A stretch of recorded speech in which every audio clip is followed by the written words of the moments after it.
During the height of the Cold War, the international sporting competitions took on a new meaning as rival political ideologies clashed in athletic competition. It was most clearly evident during the Olympic Games, even though the International Olympic Committee tried to show the Games as examples of peaceful cooperation and the shared bonds of humanity. Such idealism did not stop sport from being interpreted as a means of measuring a nation's success against both friends and enemies. In an era where conflict between nations could result in the end of the world, new forms of direct competition needed to be found. Sports became war by other means. Within the Cold War context, sports became a battleground for both the Americans and the Soviets. The sports field came to be the site of political competition as both sides strove to defeat the other and force them to lose face. From a realist perspective where the Cold War was a zero-sum game, sports delivered a clear victory or a clear defeat. Yet for other nations, sports came to be the site by which they could assert their political independence and identity. In a post-war Europe and Asia, the hosting of major sporting events allowed former enemies to the international order to reassert their place on the global stage. Nations could reject the dominance of the two superpowers and prove their ability to act independently through the participation in international competitions. The founder of the Olympic movement, Baron de Coubertin, believed that an international competition was necessary to expand the character-building qualities he hoped sport would create. His push for international cooperation saw him reach out to German, Austrian, Russian, Greek, American, and even New Zealand representatives to help build a coalition to build the Olympic ideal. Ahead of his time, the first Olympics were mind-blowing in their building of a global community that was for the first time in history able to communicate almost instantaneously. Yet for all their forward thinking, they were marred with flaws. The idea of Olympism was built blind to the social realities of class in European society. De Coubertin and his followers were aristocrats that rejected professional athletes, women, and sought to maintain a nobility in creating an exclusive club of elites. Additionally, the Games were not immune from political tensions. The first real Games of Paris in 1900 were almost tarnished by the French government's resistance to allowing German athletes to compete. The Games were able to survive the crisis of the two world wars due to the belief in the Olympism of celebrating human ability. The Olympics of 1916, which were set for Berlin, were only cancelled in 1915, while the next Olympics of 1920 were held in Antwerp, Belgium, to stand as a testament of resilience. The Olympic flag and oath were first used at these games and served as inspiration to the athletes and the world of the rebirth after the war. This was not reflected in the Soviet Union that viewed the Olympics as bourgeoisie and elitist, which they undoubtedly were. The staging of Workers' Olympics challenged the IOC, but were unable to attract the same level of international participation as the IOC Games did. Rather, during this period the IOC expanded, with new nations of Europe attending such as Finland, Ireland, Poland, and Czechoslovakia. The use of the Games as a political staging ground became clearer in the 1930s as the two Olympics in this decade saw them as places to elevate politicians both domestically and internationally. In 1932, the Olympics had been awarded to the United States, and whilst in the midst of a depression, they were not popular with everyone. President Hoover refused to open the Games in protest to their cost, but his rival in the presidential election, FDR, embraced the Games. Roosevelt, as governor of New York, encouraged the Winter Games to be held in Lake Placid, and he took the opportunity to open the Games, receiving media attention for his campaign. The Olympics began its first brush with celebrity in the LA Summer Games, where for the first time in history, and not repeated until the Olympics returned to LA, was a prophet turned. perhaps most famous for using the Olympics as a political tool, were the 1936 Olympics in Germany. Under the control of the Nazi Party, the Olympics were to showcase the ideals of National Socialism and advance German standing in the world. Their attacks on Jews had not gone unnoticed, and they were forced to back down during the Games to ensure it remained an international event. For not the first time, or the last time, a boycott of the Games were called for to send a message to Germany. The hope was to force them to change their attitudes. While the boycott never happened, the Games were used by Hitler to send a message about his Germany, though the message was damaged by the success of Jesse Owens winning 4 gold medals and putting Hitler's idea of Aryan superiority to question.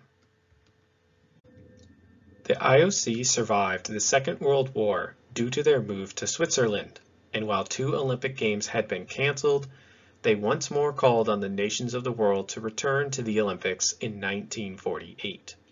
Awarded to London and Switzerland, the IOC was able to rebound as British members of the IOC used the event to show the victory of liberal democracy over fascism. Yet the IOC immediately had issues with the Soviet Union. While originally rejecting the IOC, the Soviets' control of the Eastern Bloc of Europe made many former IOC members unable to attend, turning the Olympics into a Western sporting event. The events of the war forced the IOC to change their policy towards the Soviets, inviting them to the 1948 Olympics. Stalin declined, but they sent observers to watch. The inclusion of the Soviets created new political tensions in the IOC as the American representative and future president Avery Brundge pushed for West Germany to become a member, while also questioning the independence of the Soviet National Committee and its amateur athletes. With the conclusion of the Second World War, Stalin remained hesitant to participate in the Olympic Games when they were resurrected in 1948. Stalin's fear was grounded in how the Soviets would be perceived if they lost. For him, the fear of losing kept Soviet athletes from participating. Stalin's greatest fear was that the Soviet athletes would be shown up in the Olympics. The Soviet officials sent to observe the Games saw its potential to showcase Soviet capabilities and as a means to project Soviet power. Stalin remained unconvinced, but was persuaded to send a team to Helsinki in 1952. Rather than being shown up, the Soviet athletes performed very well in Helsinki. While they did not win the most golds or have the most medals, their performance was praised by the IOC and sports journalists who for the first time were seeing the Soviets play. This bolstered the Soviet Olympic Committee, but they were finally given the green light after Stalin's death.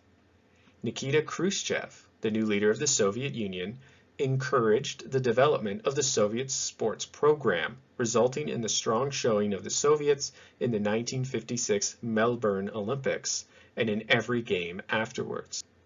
The Olympics quickly became a battleground of the Cold War as the two sides sought to achieve victory over the other in the competition. While de Coubertin had attempted in the early days of the Olympics to remove the national scoreboard, it now came to represent in the Cold War context a clear battleground. Both sides sought to use the Olympics to display the merits of their respective systems. It was on the medal board that they could back this up. While the Americans managed to defeat the Soviets in 1952, the Soviets were able to dominate the medal table in 1956.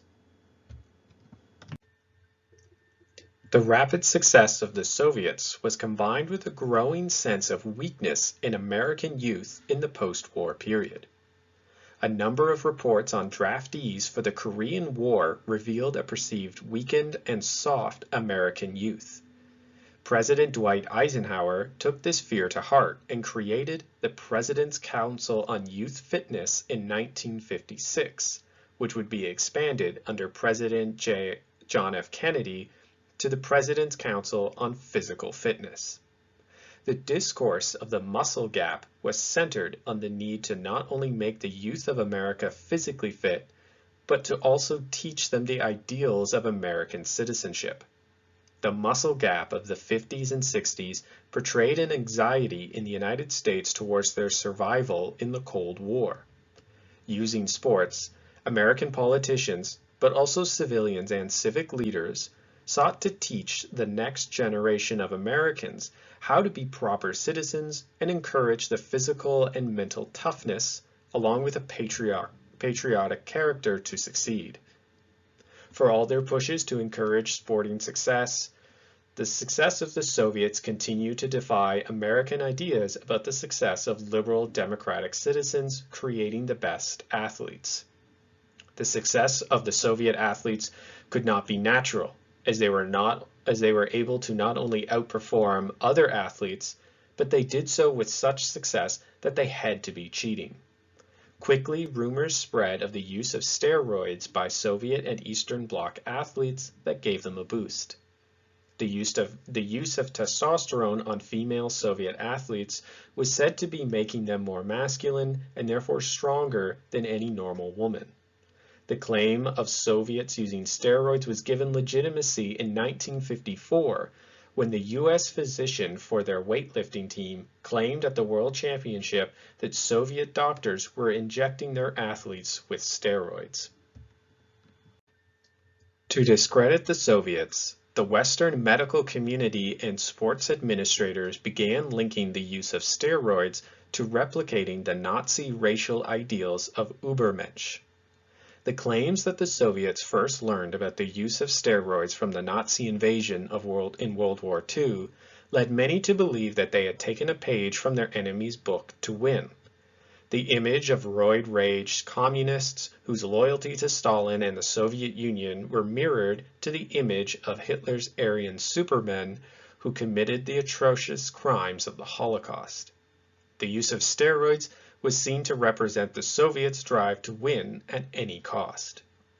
The abuse of technology by the Soviets were seen as immoral and damaging the integrity of the Olympic spirit that was about human achievement.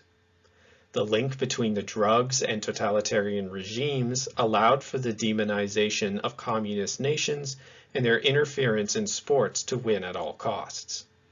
The emergence in the 1990s of the high levels of East German athletes undergoing state-sponsored doping seems to prove the rumors and links being made during the Cold War towards communist nations. Yet this does not pardon the West as being innocent. The use of steroids by athletes from liberal capitalist nations, Canada for example, was exposed in 1988 with sprinter Ben Johnson. While there was not state-sanctioned doping programs, it was clear in 1988 that the Olympic committees of Western nations knew and encouraged the doping of their athletes by their coaches and managers.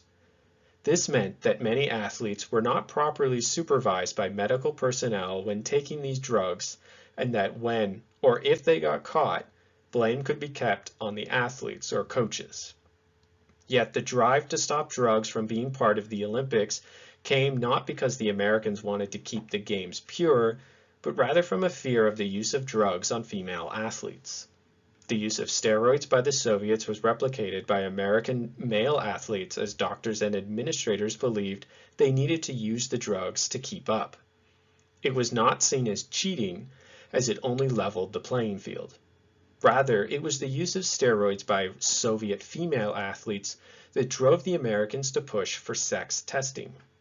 The greatest success of the Soviet Union experienced in the Olympics were in female sporting events. Here, Soviet training regimes that allowed for women to exercise and train in the same facilities as their fellow male athletes gave them a significant advantage over their Western counterparts. However, the image of Soviet women at the Olympics challenged the American ideal on sexuality. The potential for ball-bearing Soviet women and lesbian communists winning over challenged the feminine ideal of American society as well as the heterosexual masculinity of sport. As revealed in the kitchen debates between Nixon and Khrushchev, the ideal woman for the Americans was to be a homemaker and one that was both housekeeper and mother. Women were not welcome in the realm of American sport or at the Olympics. De Coubertin was fiercely opposed to allowing women to participate in the Olympics when he founded it. The success of Soviet women and their masculine appearance was too much for Western sports administrators who began sex tests in the Mexico City Games of 1956. These tests would continue until the Sydney Games of 2000. The best example that shows the Olympics becoming a Cold War battleground was during the boycott challenges of 1980 and 1984. Here the Olympics would suffer as the two superpowers attempted to use the games being hosted by the other as a political statement to the world that contributed to the heightened rhetoric and tensions of the early 1980s in the Cold War. To understand the Olympic boycott of the 80s, it is first necessary to understand the long shadow of the 1936 Berlin Olympics. Here, the first calls for a boycott of the Olympics were made against the growing concern of Nazi Germany's policies towards Jews and other minorities. The basis of the boycott was on human rights issues, and hindsight proved to show that a boycott of the Olympics would have been correct. The Olympics of 1980 were awarded to Moscow in 1974, after they lost their bid to host the 1976 Games to Montreal. The Soviets beat out the Americans, who proposed Los Angeles to host the Games, but were instead awarded the Winter Olympics to be held in Lake Placid. While the Americans were not happy the Soviets were hosting the Olympics, during this period of détente, they were unwilling to rock the boat and so committed themselves to participating in the Moscow Games. This changed as détente came to an end and the Soviets invaded Afghanistan in 1979. The invasion scared the Americans as it showed a new face of heightened Soviet aggression. At the same time, President Jimmy Carter was coming under pressure to present a stronger America in the face of growing Soviet strength. Carter condemned the invasion, but looked to make a stronger statement to the Soviets and the world of his disapproval. In January 1980, Carter appeared on Meet the Press and on national television declared his intention of boycotting the Olympics. The problem was that Carter did not have the authority to declare America's boycott of the Olympics. In the founding of the IOC, the attempt to keep politics out saw them create a policy that to be a member of the IOC and to participate in the Olympics, the nation had to be represented by an independent National Olympic Committee.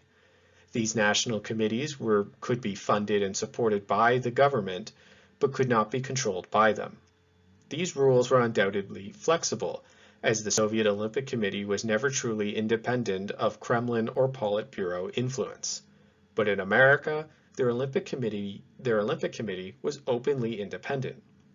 Carter was forced to scramble in the early months of 1980 to garner the support of the American Committee, who eventually supported his decision. The American public supported Carter's stance and contributed to the American Committee to support the boycott. Difficulty came with their international partners. A total of 66 nations joined the boycott, including Canada and West Germany, but most of the nations that did were either beholden to American support, such as Israel and South Korea, or were smaller nations with limited pull internationally, such as Fiji and Barbados. Many Islamic nations, such as Pakistan, the UAE, and Turkey, refused to participate out of solidarity with Afghanistan. Significantly, the majority of the Western allies refused to participate. Australia, Britain, France, and Italy all participated in the Games, though some under protest. In Britain, the newly elected government of Margaret Thatcher supported Carter's boycott, but the British Olympic Committee refused to budge. In West Germany, Chancellor Helmut Schmidt regretted his decision to join the boycott. He, like Canada, supported the boycott early, but sought to convince Carter to back down and participate in protest. Schmidt did not wish to see the work of Ostpolitik and the new connections he had been developing in the East potentially ruined by this boycott. While Carter bristled at his requests, Schmidt grew more frustrated with the Americans. Carter's attempt to bully his NATO allies into supporting him backfired, as the Europeans felt insulted by Carter's actions and he attempted to tell them what to do what they were told. The boycott in the end came up with mixed results. By the time of the Olympics, many Americans had shifted in their view of the boycott. The lack of an American presence at the Olympics allowed the Soviets and their allies to dominate the Games. An attempt by the American Olympic Committee to host their own event in the Liberty Bell Games fell short of the mark and did not garner significant attention. The failure for Carter to have support of his allies in this boycott hurt his image amongst Americans, as the message that he used to justify the boycott became lost amongst the lack of international backing and resistance from American athletes. The images of the Olympics and the success of the Games gave the Soviets the spotlight to project their message to the world. The reaction of the world press to the Moscow Olympics were generally positive. The atmosphere and organization of the Games were applauded, and while a number of top athletes were not present, most of the events had world or Olympic champions competing. The Moscow Olympics were seen as a success by the Soviets, as they were able to project the successes of their system to the world in a manner that highlighted their hospitality and peaceful nature. The Olympics reinforced the image of a resurgent Soviet Union. As the next Olympic Games approached in 1984, the world waited to see how the Soviets were going to react. The IOC feared a retaliatory boycott by the Communist bloc, but the Soviets were at first coy and projected their intention to participate. It was not until the Los Angeles Olympics came closer did they start to voice their concerns. They used human rights as well to justify their boycott, as the Soviets expressed fears that the American government would do little to protect their athletes. The rhetoric of American politicians were used by the Soviets to show their concerns. With détente now fully dead, the American President Ronald Reagan was not afraid to whip up fears of the communist threat. Additionally, the Soviets pointed to the city of Los Angeles as a dangerous town with high murder rates, poor air quality, and a hostile state legislature to communists. The Soviets attempted to obtain concessions from the organizers to help secure their safety by housing athletes in a cruise ship in the harbor. Believing the Americans were violating the IOC charter, they declared their boycott of the Los Angeles Olympics, along with their satellite states, in May 1984 due to the failure to ensure the safety of communist athletes and failure to follow IOC rules. What the Soviets really feared in Los Angeles was the commercialization of the Olympic Games. The 1984 Games came to be the most heavily sponsored and financially lucrative games in history. Under the new leadership of Juan Antonio Samaranch of Spain, the IOC took a rapid turn to become not only financially stable, but move away from its historic origins of elitism that had defined the IOC since de Coubertin. Samaranch replaced the Irish Lord Killian, who had struggled to keep the IOC functioning smoothly during the crisis of Cold War and boycotts. While the boycott of Los Angeles took place, Samaranch was able to ensure more countries participated, resulting in the largest Olympics to date with 140 nations participating in Los Angeles. The Games were organized for the first time as well by a private enterprise rather than by the government of the host nation. Peter Ueberroth was head of the Los Angeles Games, and a business tycoon, he successfully turned the Games into a profitable enterprise, generating over $250 million in profit. This was seen as massive improvement over the last several games, as the Montreal Games in 1976 were seen as excessively expensive and had declining visitors.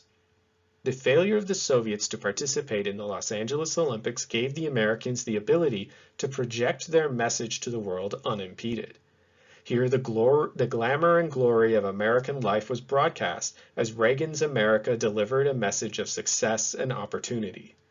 Rather than halt the commercialization of the Games, the Soviets' absence allowed the current image of the Olympics as a heavily commercial product with sponsorships, advertising, and television deals was established in Los Angeles.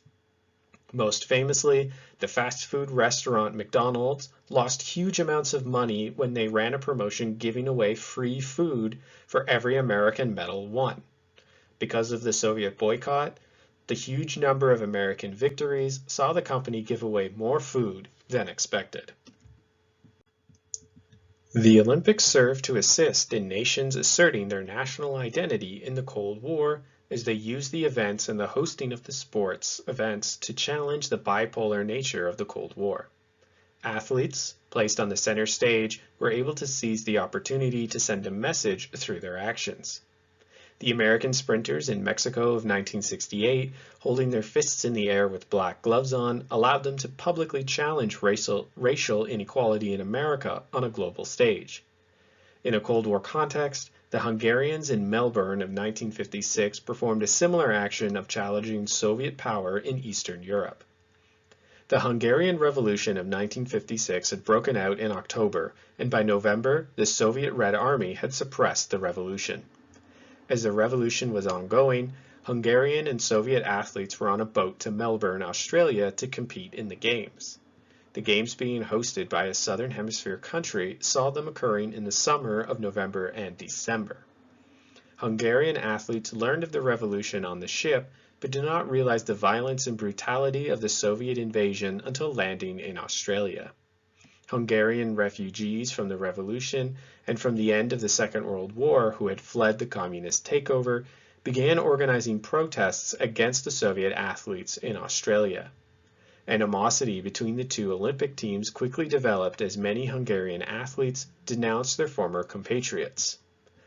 The tension in Melbourne came to a head on December 6th when the Hungarian and Soviet water polo teams met in the semi-finals. Hungarian expatriates in the stands taunted the Soviet players, and the Hungarians, having learned Russian due to their close ties between the two nations after the war, joined in to agitate and distract their opponents. The game quickly turned violent as both sides began kicking, more than usual in water polo, and soon punches were flying by players on both teams. As the game moved towards its end and Hungary was leading 4-0, Soviet player Valentin Prokopov punched Ervin Zador in the face, resulting in a huge gash to open over his eye and blood to pour out. Zador was taken to the medical center and would miss the final game. The crowd finally lost its cool and fans began jumping into the pool area and threatened to fight the Soviet team. Australian police were forced to hold the angry fans back and escort the Soviets to their dressing room as the referee called the match. Hungary would go on to win the gold medal, defeating Yugoslavia in the finals. The violence between the Hungarian and Soviet players garnered international attention, as it became known as the Blood in the Water match. Media reports exaggerated the amount of blood in the pool as the water did not turn red as was reported. Nevertheless, Hungarian refugees and nationals around the world used this as a further example of the Soviet aggression, but also as inspiration. Here, their Hungarian team had stood up to the Soviets and beat them. While Hungarians were more football than water polo fans, the result of this match encouraged and bolstered Hungarian nationalism and symbolized the struggle for Hungarian independence from Soviet rule. Just after the end of the Olympics, it was announced that 38 athletes, 34 Hungarians, and 4 Romanians were defecting to the United States. This constituted nearly half the Hungary Olympic team and included 10 of the 14 water polo players, with Zador amongst them. The defection served as a boost to American and Western propaganda as the athletes contributed to the image of communist oppression and freedom of the West. While the Soviets would claim that Secretary of State Dulles was behind the operation, in reality it was orchestrated by a Hungarian refugee, George Telgedi, who, with help from the State Department and using a Sports Illustrated journalist, André Laguerre, to communicate with the athletes, managed to convince them to defect. The defection would lead to a huge propaganda coup for America, but the athletes, coaches, and administrative staff chose to act not out of American influence, but out of their own desire to make a statement and not return home. Other nations sought to use the Olympics to assert their return to the world stage. Of the three Axis powers of the Second World War, all three would host an Olympic Games, with Rome in 1960, Tokyo in 1964, and Munich in 1972. For Japan, that had originally been selected to host the 1940 Olympics, the Games gave them the opportunity to re-emerge on the world stage.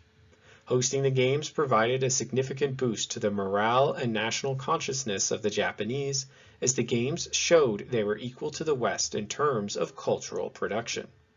Additionally, the Games saw significant infrastructure reforms in Tokyo and around the country as the government improved highways, airports, and public transit that had long-term benefits for the average citizen after the Games' conclusion. For the first time since the Second World War, the Japanese people were able to feel proud about their nation as they received praise for hosting the Games. The hardship of reconstruction had borne fruit as they were now standing as equals in the Olympics. The Olympics came to stand for Japan's successful transfer into the modern world. Tokyo became a modern city as the last vestiges of the old pre-war and post-war slums were erased. For the Germans, the Olympics and sports were fraught with tensions as they struggled to reassert themselves on the international stage. German Olympic teams were barred from the 1948 Olympics, but the IOC invited both countries to send athletes to the 1952 Olympics. Only the West Germans did, though. In an attempt to see all German athletes compete, a united German team was formed, consisting of athletes from both nations. They first competed in 1956, and they would continue to compete together as a united team in 1960 and 1964. The use of the German flag with the Olympic ring superimposed was used as the flag, and Ode to Joy was the national anthem. The two teams split for the 1968 Olympics, but still used the same symbols. The separation came out of the selection of Munich to host the 1972 Games. Selected in 1966, the Munich Games were poised to stand as a means for Germany to prove the return of their economy and demonstrate their position in the world. The long history of Olympic controversy surrounding German Olympics, the cancelled Games of 1916 and Hitler's Games of 1936, saw the Munich Games come to stand as a means of atoning past German sins. Here in the heart of what was originally Nazi territory, the Olympics were to show how far Germany had advanced out of the shadow of Nazism. President Gustav Heinemann declared the Games in Munich would be a milestone on the road to a new way of life with the aim of realizing peaceful coexistence among peoples. The opening of the Games were praised as the athletes and international visitors highlighted the organization and image the Germans were able to project. For all intents and purposes, the Germans had managed to allay fears and create a strong Olympic Games. Yet the success was overshadowed by the attack on the Israeli Olympic team by 8 Palestinians. On the morning of September 5th, the Palestinians snuck into the Olympic Village and seized control of the Israeli apartment building, killing 2 Israeli athletes as they entered.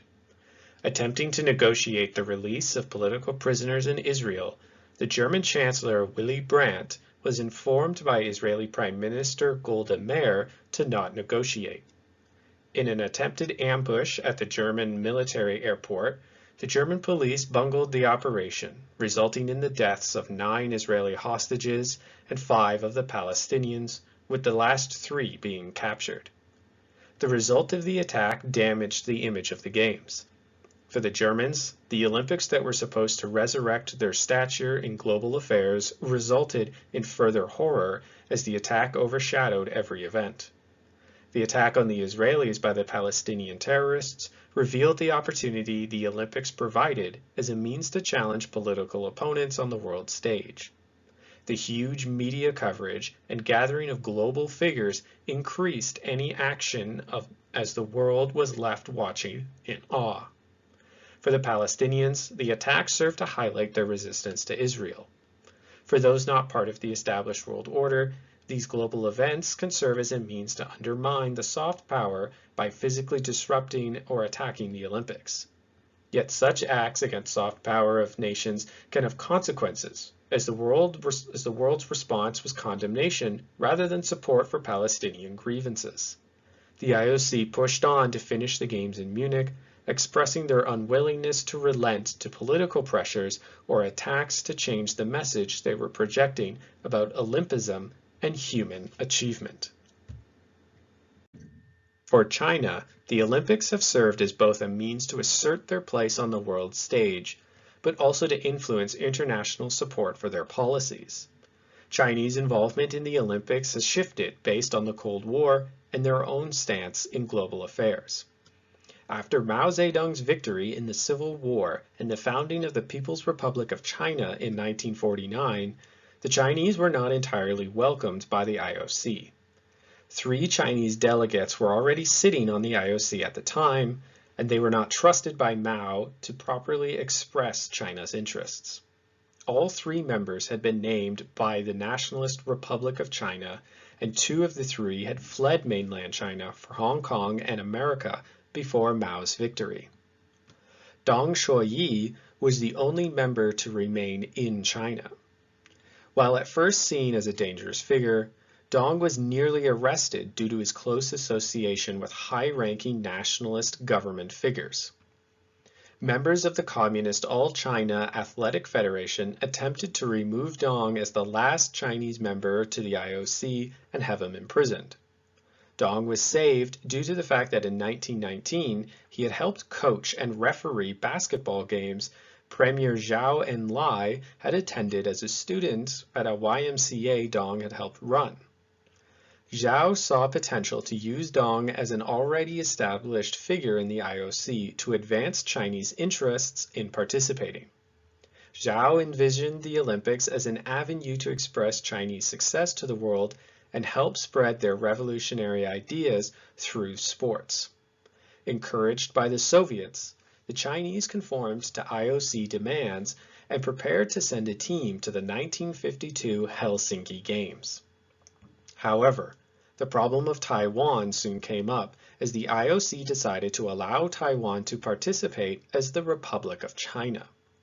Led by Gun Sun Ho, the Taiwanese delegation pushed the IOC to recognize them as the legitimate government of China, and thus as the only Chinese delegation allowed to participate in the Olympics.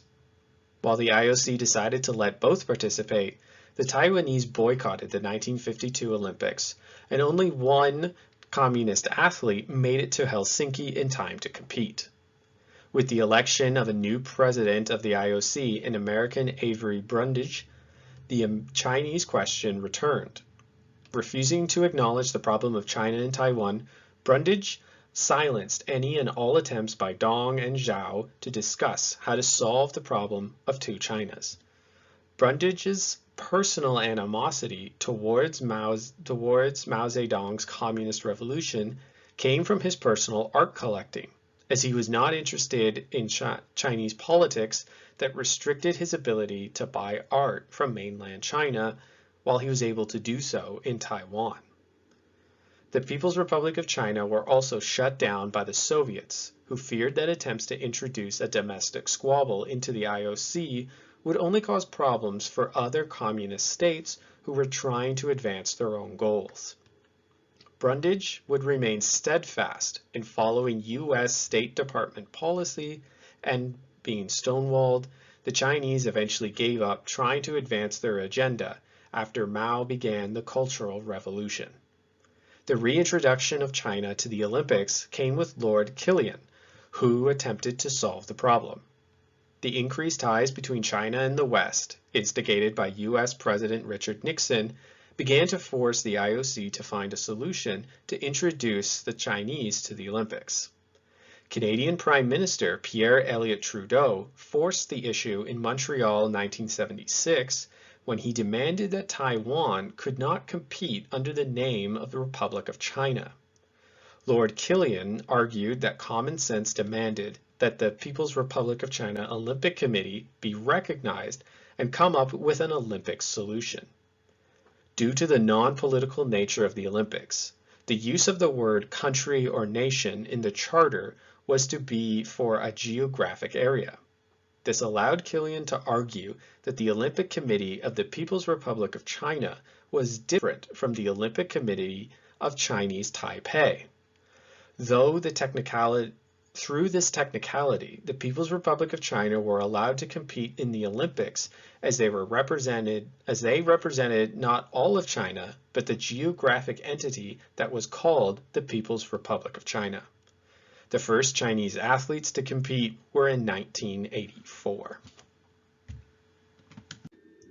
The rise of the Chinese economy and stature on the world stage in the final decades of the 20th century and into the 21st has seen them become a dominant force in the Olympics. Hosting for the first time in 2008, their Olympic spectacle was one not seen for a significant time. Yet the level of security, rumors of governmental suppression of protesters, and the strong propaganda images the Beijing Olympics produced saw echoes of the Berlin Olympics. Calls for boycotts due to Chinese human rights issues echoed the 1980 boycott of Moscow. While motivated by political and social reasons, trade with China continued, and the administrators of the Olympics, some of them who were denied Olympic participation in 1980 or 1984, were hesitant to participate in another boycott. For all the talk, nothing came about as the Games opened with massive fanfare. The end of the Cold War did not see the Olympics cease to be an important site for international relations and competition.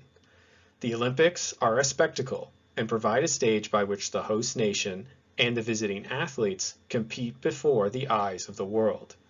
The ability to outperform rival nations on the field, in the pool, or in the medal count serve to promote your own nation.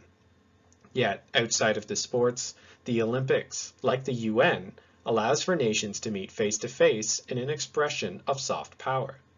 The need to spin the events to support your ideology, your cause, or your nation ensures the Olympics are guaranteed to create controversy, as the spectacle of the Olympics will always draw the world's gaze.